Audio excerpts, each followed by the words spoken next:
சந்தை கடையில் ஒரு பாட்டி வடை விற்றிருந்தாள்.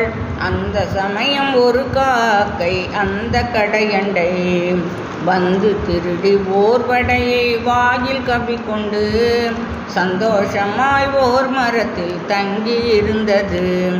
அந்த காக்கை வாயில் வடையை அங்கோ நரிக்கண்டு எந்த விதமாய் காகத்தை ஏய்க்கலாம் என்று, ஸ்நேகிதனே ஸ்நேகிதனே க்ஷேமம் தானா நீ, அநேக நாளாய் உன்னை காண ஆவல் கொண்டிருந்தேன் என்றும் உன்னை கரியன் என்று ஏளனம் செய்வார்.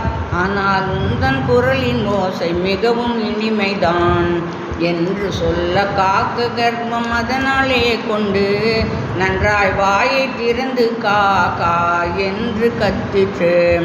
உடனே வடை கீழே விழ யுக்தியாய் நரி திடமாக வடையை கவ்வி தெம்பாய் ஓடிற்றாம். ஏமாந்ததே காக்கை பின்னும் என்னதான் செய்யும்?